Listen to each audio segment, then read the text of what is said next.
Left alone in the dirt, she woke up in the cold dirt, her small hands shaking. The ground was rough and dry, hurting her skin. She tried to sit up, but her body felt weak. Her name was Lyra, and she was not from this world.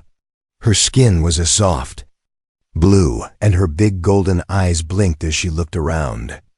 All she saw was dirt, old broken machines, and trash thrown everywhere. The sky above her was gray, with clouds hiding the sun. Lyra did not know how long she had been lying there.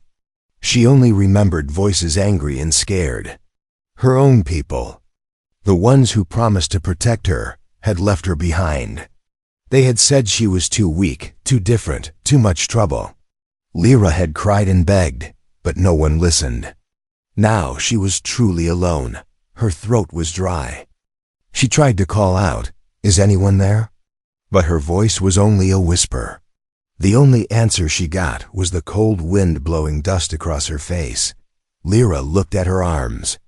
There were marks, cuts, and bruises where she had fallen, but nothing was bleeding.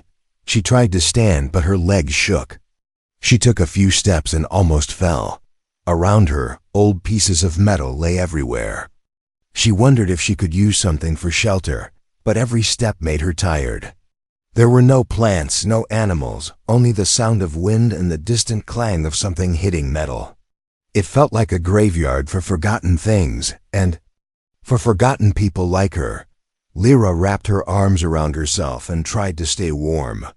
She thought about her family, her home far away on another planet. She missed the soft lights, the gentle music, and the warmth of her mother's arms. She wondered if anyone missed her now. She wondered if her family even knew she was gone. As night began to fall, the world turned even colder.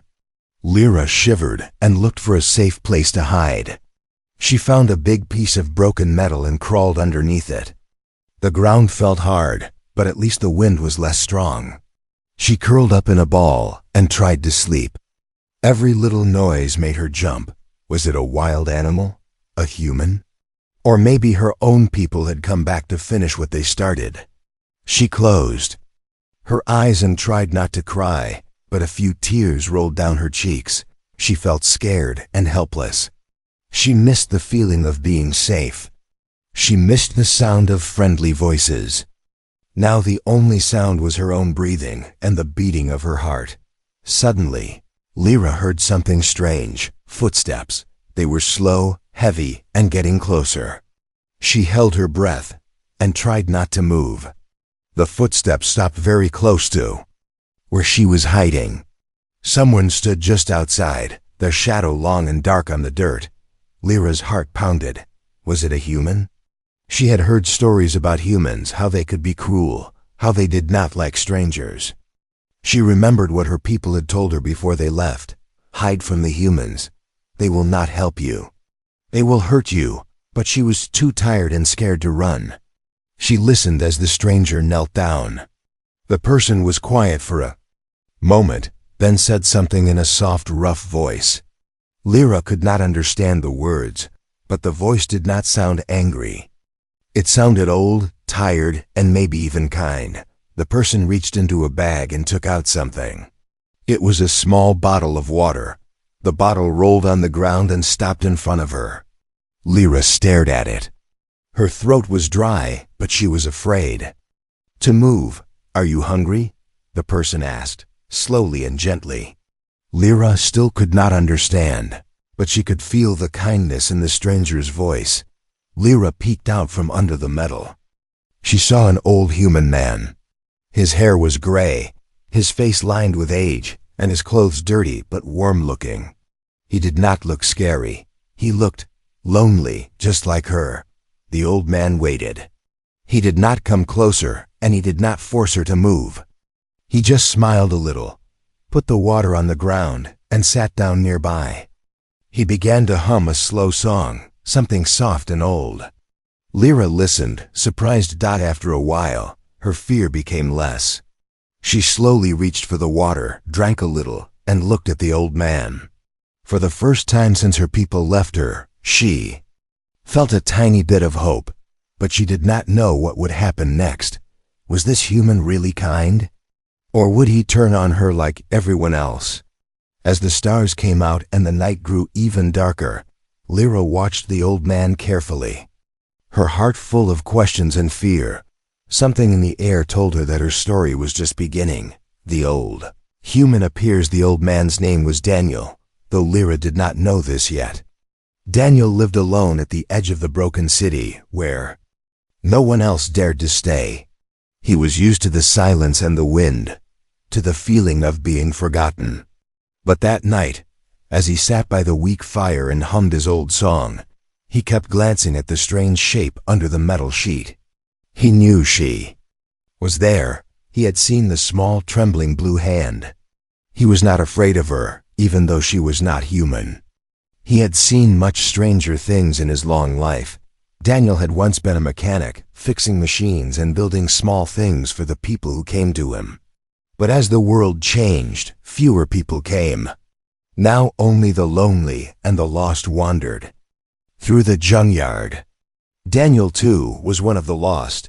He put another piece of broken wood on the fire, making the flames dance. He glanced at the bottle of water and the piece of bread he had left for the girl. She was still watching him, her golden eyes wide with fear. Daniel did not rush her. Instead, he began to speak, his voice calm and low, as if he was talking to a shy animal. "It's all right," he said, his words slow and careful. "I won't hurt you. I know what it's like to be left behind." The alien girl did not reply. She only clutched the water bottle tighter. Daniel saw the dirt on her face and the tired look in her eyes. He sighed. He wished he knew the right words, but all he could offer was patience. Daniel reached into his old coat and pulled out a small broken toy, a little robot with only one arm. He set it on the ground near her. "Fixed this for someone a long time ago," he said, his eyes distant. "Don't know if it works anymore." He wound the toy gently, and for a second, its eye flickered with a soft red light. The robot spun in a slow circle before falling over. Daniel laughed quietly. "Guess I'm not as good as I used to be." Lyra watched the toy, curiosity mixing with fear. On her world, toys were rare and always bright. This one was simple, but it made her think of better days. Slowly, she reached out and touched it. Daniel smiled and looked away, not wanting to scare her. A cold wind blew through the junkyard, making the fire flicker. Lyra pulled Daniel's old jacket tighter around herself. She looked at the bread but did not eat yet. Her stomach was tight with worry. She remembered the warnings of her people. Humans could be dangerous. But Daniel did not look dangerous. He looked tired, lonely, and maybe even kind. Daniel looked at her and asked, "What's your name?" Lyra shook her head. She did not understand, but Daniel kept talking, his voice gentle. He talked about the stars above, pointing at the few that shone through the gray sky. "Used to watch the stars with my daughter," he said softly. "She left long ago, for another city. Maybe she found a better life." Lyra listened. She did not know all the words, but she could hear the sadness in Daniel's voice. For a moment, she felt less alone. She thought of her own family, of how much she missed them. She wished she could tell Daniel her name, tell him she was scared. But her words would only sound strange to his ears. Daniel stood up, groaning as his old bones ached. He stretched and walked a little way from the fire, looking for more wood. He whistled softly, a sound like a bird. Lyra watched him. She thought about running away, but her legs were still weak. She was also curious. This human had not hurt her. He had given her water, a jacket, and even a toy. That was more kindness than she had seen in a long time.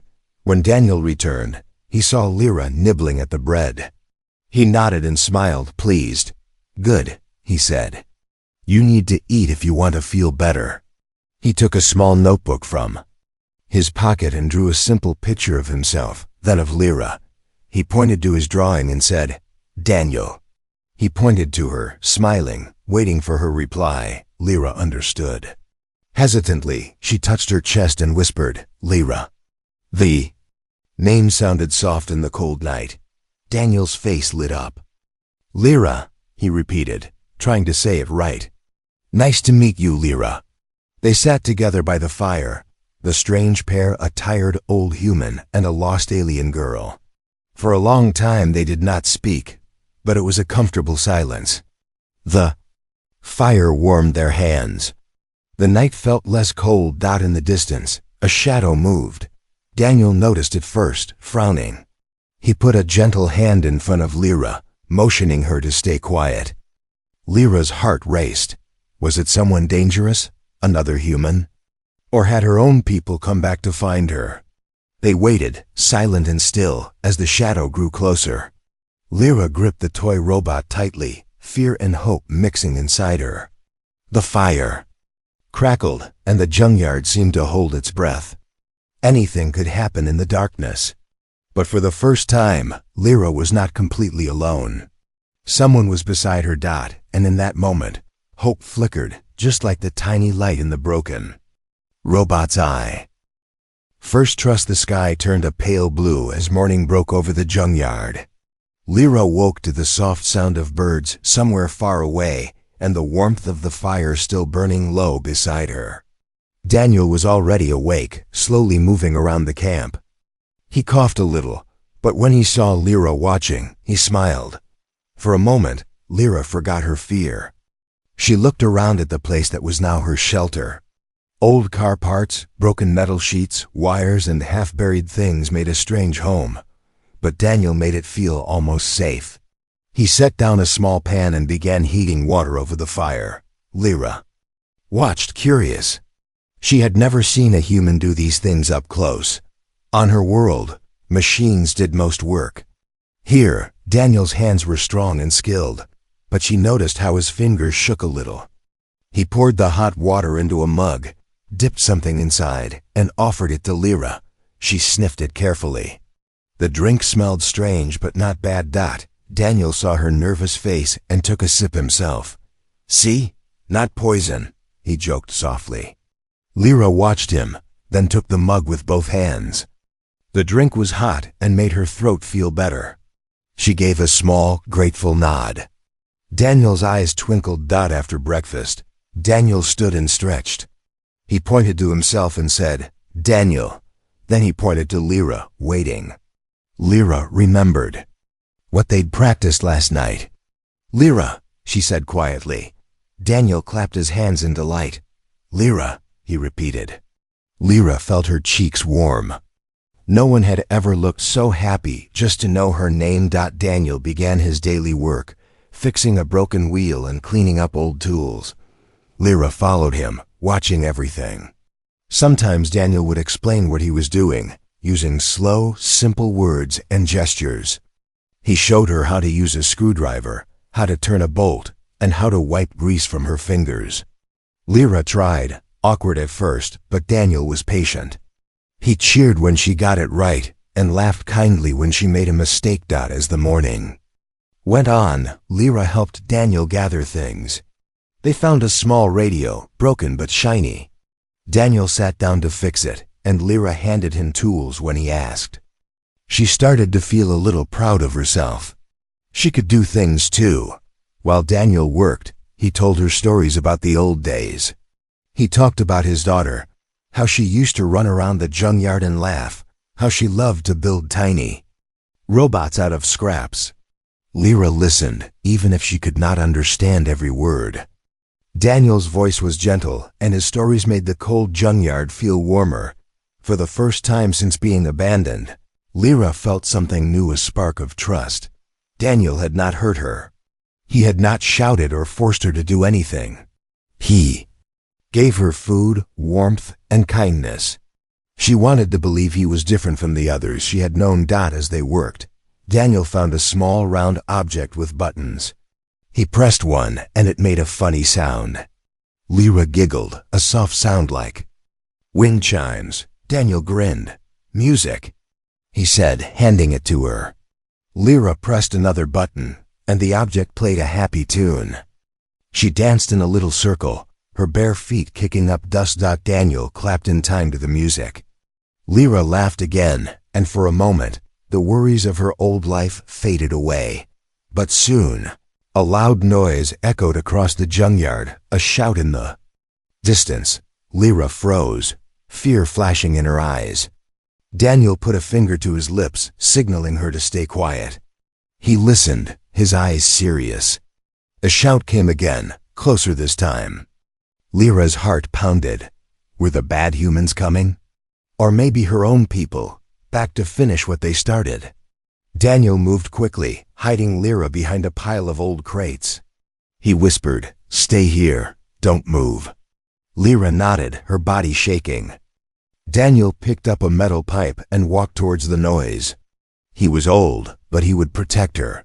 From her hiding place, Lyra could see shadows moving between the trash.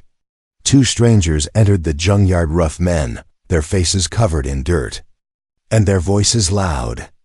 They started searching for something, kicking over boxes and cursing. Daniel stood tall, blocking their way.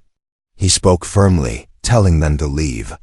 The men laughed at him, but Daniel did not back down. Lyra watched, scared for her new friend. She remembered how Daniel had protected her, given her food, made her smile. She wanted to help, but she was too afraid.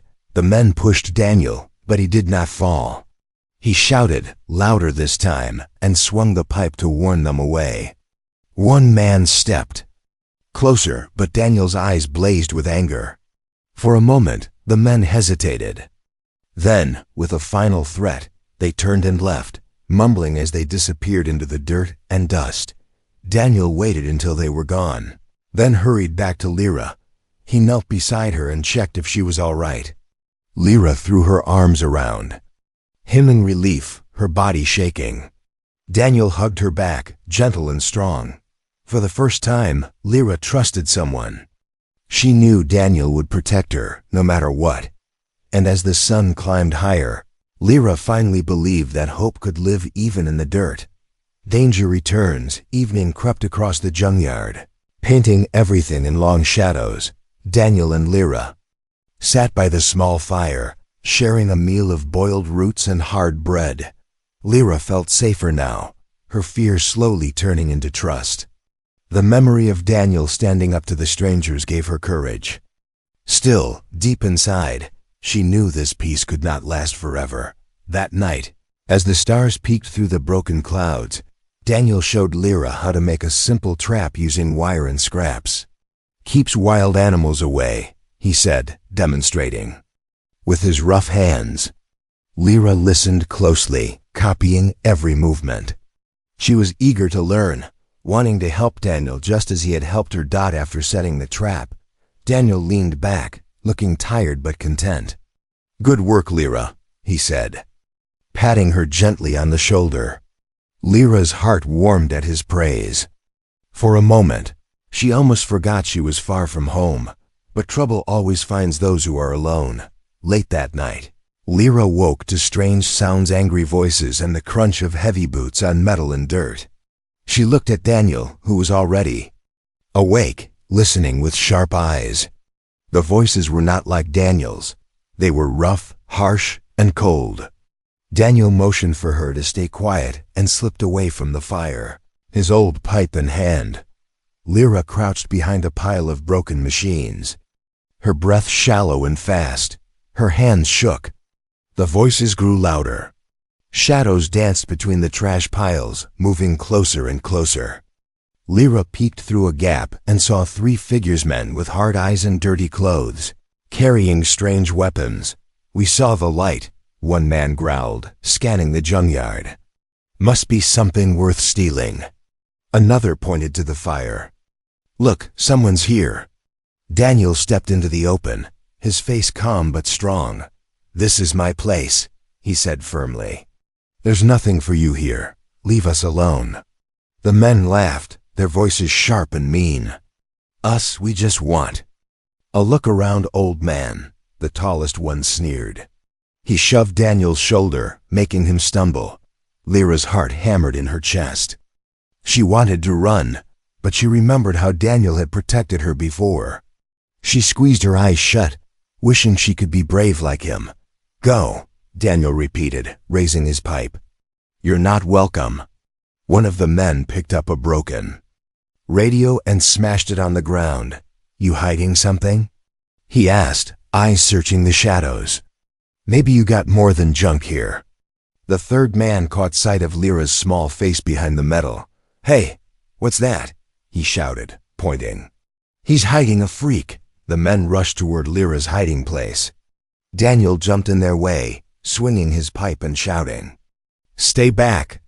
he yelled, his voice louder than she had ever heard. A struggle broke out. The men tried to push past Daniel, grabbing at his arms. Lyra's fear turned into something new: anger. She would not let them hurt Daniel. She crawled out, holding a sharp piece of metal she had found earlier. The tallest man reached for her, his hands rough and dirty. Lyra jabbed at him, cutting his arm. He howled in pain. Daniel took the chance to push him away, swinging his pipe and hitting another man on the leg. For a moment, everything was chaos: yelling, struggling, the firelight dancing across their faces. The men, surprised by Lyra's courage and Daniel's stubborn defense, began to back away. "She's not worth it," one of them shouted, blood dripping from his arm. "Let's go." They scrambled out of the junkyard, cursing and promising they'd be back. Silence returned, broken only by Daniel's heavy breathing. Daniel knelt beside Lyra, checking for injuries. His hands shook, but his voice was steady. "You did good, Lyra. You were brave." Lyra could hardly believe what she had done. She looked at her hands, still clutching the sharp metal, and at Daniel's face, sweaty but smiling. She nodded slowly. For the first time she felt strong, not just scared. Daniel sat down beside her, rubbing his aching arm. He pulled her into a gentle hug. "It's over. You're safe with me," he whispered. Lyra rested her head on his shoulder, tears stinging her eyes. But this time they were not only tears of fear. As they sat in the firelight, Lyra realized how much Daniel meant to her now. He was not just her protector. He was her friend, her family. Together, they were stronger than she ever thought possible. But Lyra also knew the world outside was still dangerous. The men had promised to return. The junkyard was no longer just a place to hide. Now it was a home that had to be defended. With new courage burning inside her, Lyra helped Daniel fix the broken fence around the camp before dawn. She knew trouble could come again at any time, but now she would be ready. The stars faded and the sky grew light. For Lyra, everything had changed. She was not alone anymore. And whatever danger came next, she would face it with Daniel, with courage and with hope. A new bond. The sun rose over the junkyard, painting everything with a pale golden light. Daniel moved slowly, every bone in his old body aching from last night's fight. Lyra followed him closely, her own hands still trembling from the fear and excitement. She glanced at the spot where the men had broken in, and then at Daniel's hurt arm. Guilt tugged at her heart, but Daniel caught her looking and smiled gently. "I'm okay, little one," he said, though his face looked tired and sore. "We did what we had to. We protected our home," Lyra nodded. For the first time, the word home felt real to her. Daniel's small shelter, built from scrap metal and broken dreams, was now her safe place. After last night, she felt more than just gratitude for Daniel. She felt loyalty and love, the kind that grows only in dark times. While Daniel rested, Lyra cleaned the camp. She gathered what little food they had and tried to fix the broken fence as Daniel had taught her. Every time she hammered a nail or moved a heavy plank, she remembered Daniel's steady hands and patient lessons. She wanted to make him proud. Later that morning, Daniel showed her a small box. Inside were strange vials filled with green liquid and soft cloths that smelled sharp, like medicine. "First aid," Daniel explained. He poured some liquid on a cloth and cleaned the cut on Lyra's arm, then wrapped it carefully. Lyra winced but did not cry. When she saw Daniel's wounded arm, she remembered something from her own world. "My turn," she said softly, her voice unsure. She reached into the small pouch she'd carried from her old ship and pulled out a blue crystal, no bigger than a pebble. Lyra closed her eyes and sang a gentle melody. The crystal glowed, and she touched it to Daniel's skin. A warmth spread from the crystal, easing Daniel's pain. He stared in wonder. "You have magic?" he whispered. Lyra shook her head. "Not magic, just help," she smiled, shy but proud. "From my home." Daniel touched her hair, his eyes kind. "Thank you, Lyra. You are special, you know." Lyra felt happy and shy at the same time. For the first time, she felt like she could share something from her world and not be judged or feared. After resting, Daniel and Lyra sat by the fire. Daniel began to teach her more words, simple English like food, friend, safe, and family. Lyra repeated them, learning quickly. In return, she taught Daniel the names for the stars in her own language. He listened closely, repeating the strange words with a laugh. "You're a good teacher," Daniel told her, and Lyra's heart soared. As the days passed, their bond grew stronger. They laughed together over small things, a bird landing on Daniel's head, Lyra accidentally spilling water on her feet, Daniel fixing an old music box that played a strange, happy tune. The sound of their laughter floated over the junkyard, chasing away the old loneliness. One afternoon, Daniel showed Lyra how to use a map. He pointed out the edges of the city, the forests beyond, and the dangerous places where they should never go. Lyra watched carefully, drawing the shapes with her finger in the dust. "Maybe one day we can leave here," Daniel said softly. "Find other good people, make a bigger home." Lyra nodded, her eyes shining.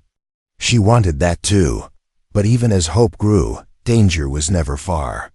Sometimes they heard the sound of engines in the distance, or saw smoke rising beyond the hills. Daniel taught Lyra how to hide quickly, how to stay silent when strangers came near. Despite this, Daniel also believed in kindness. One evening, a lost dog wandered into the junkyard.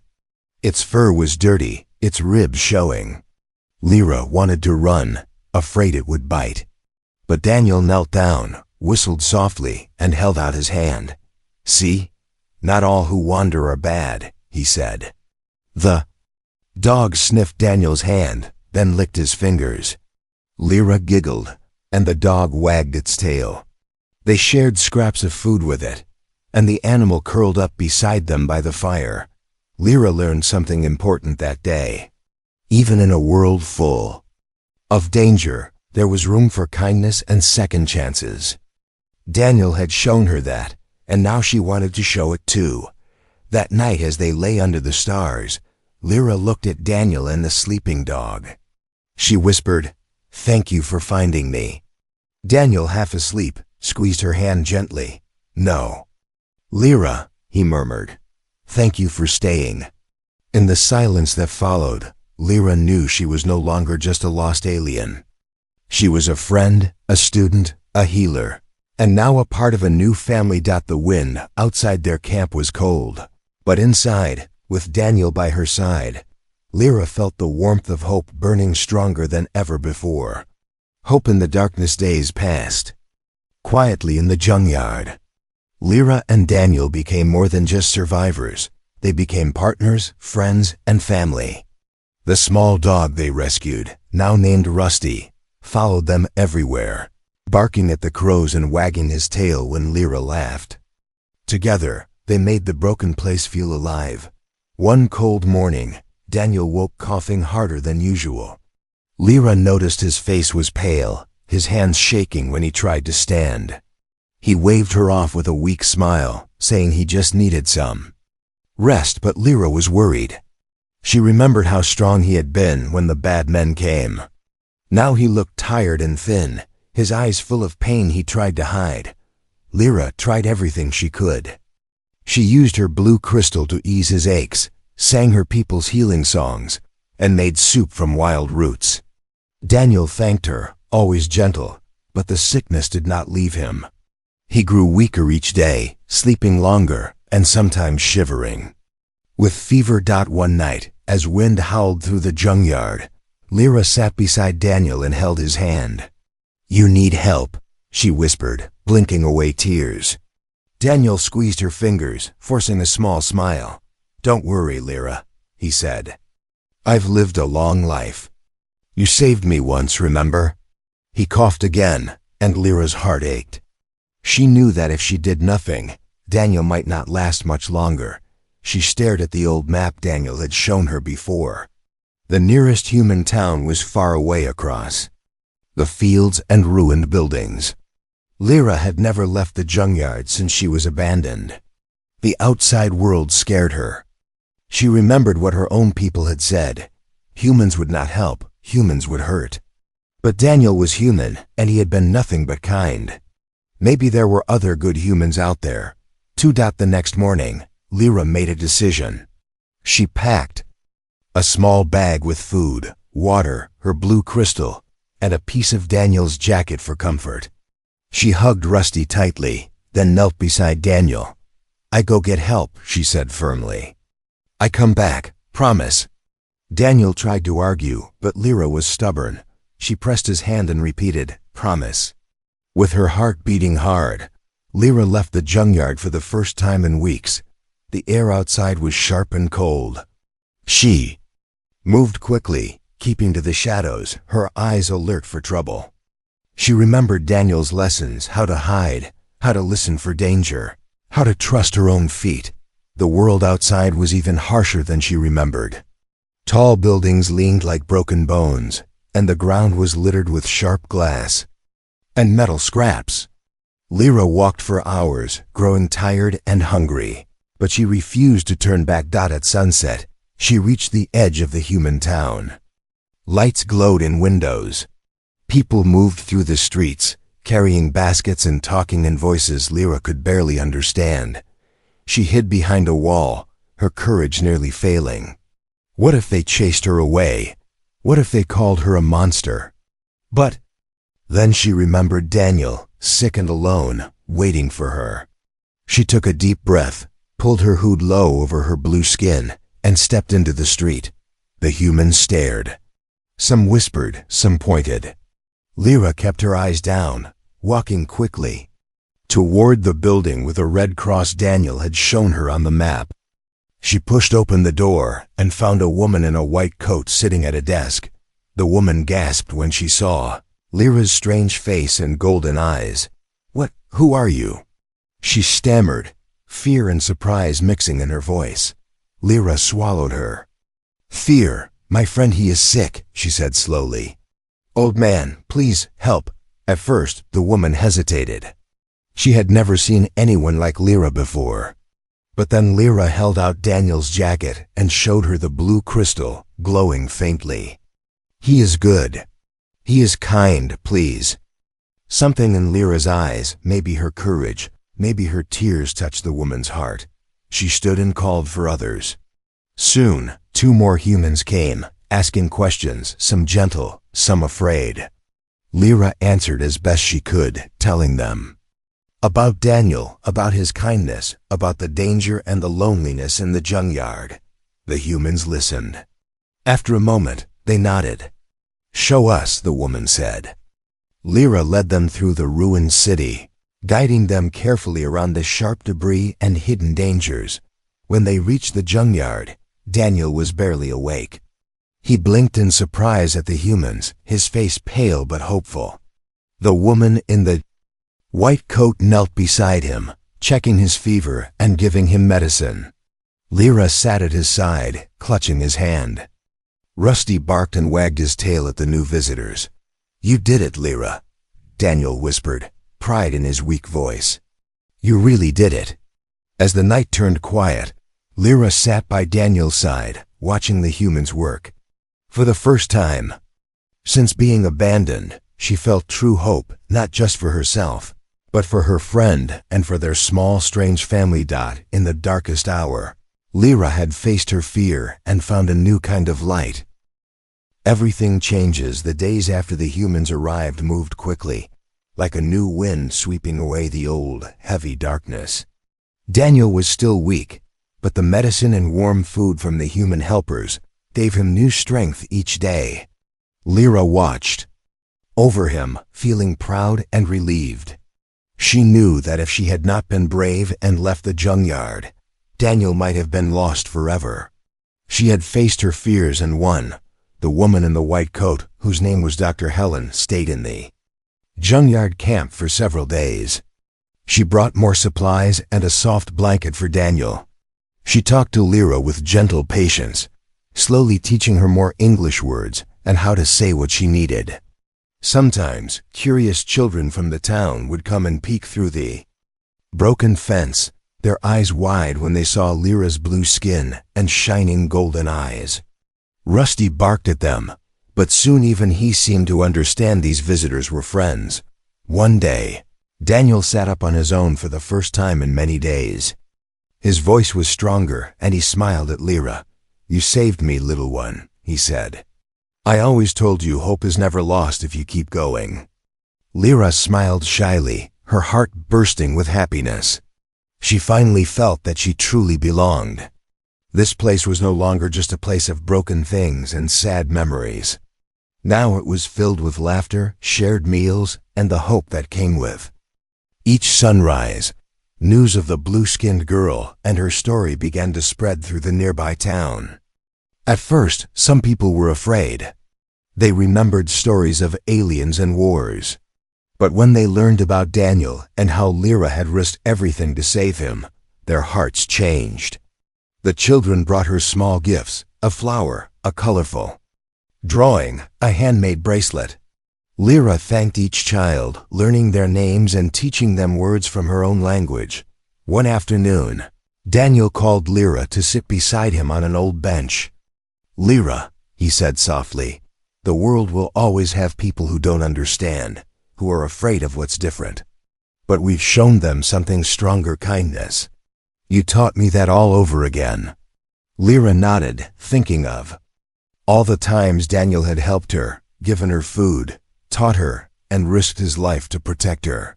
She wanted to give back, to show others that even in the darkest places, good things could grow. With Daniel's help and Dr. Helen's support, Lyra began to help more people.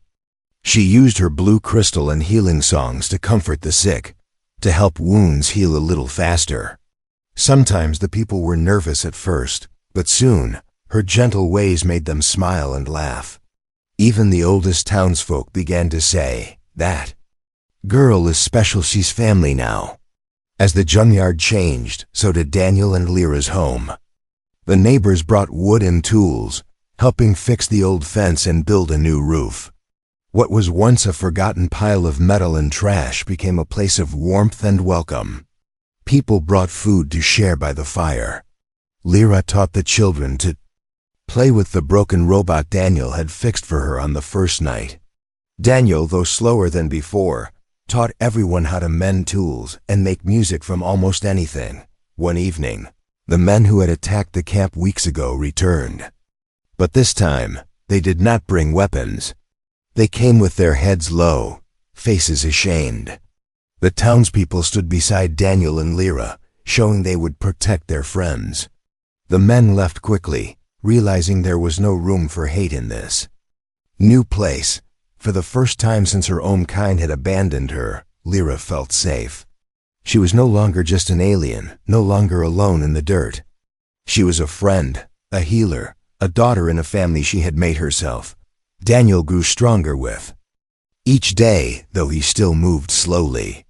On warm evenings, he would sit with Lyra and Rusty, watching the stars. Sometimes he told stories of his daughter, and Lyra listened, feeling her own heart heal a little more each time. One night, as the sky glittered with countless stars, Daniel squeezed Lyra's hand. "You gave me hope when I had none left," he said, his voice full of love and pride. "You changed everything." Lyra looked up at the stars, thinking of her faraway home. She missed her old family, but she knew she had found something just as precious here: kindness, courage, and a place to belong. In the end, the junkyard became a place where humans and aliens could meet, share stories, and help each other. Fear and loneliness were gone. replaced by the bright light of hope that Lyra and Daniel had built together. And so, the girl who had been left alone in the dirt was now the heart of a new family, a family that would never abandon her.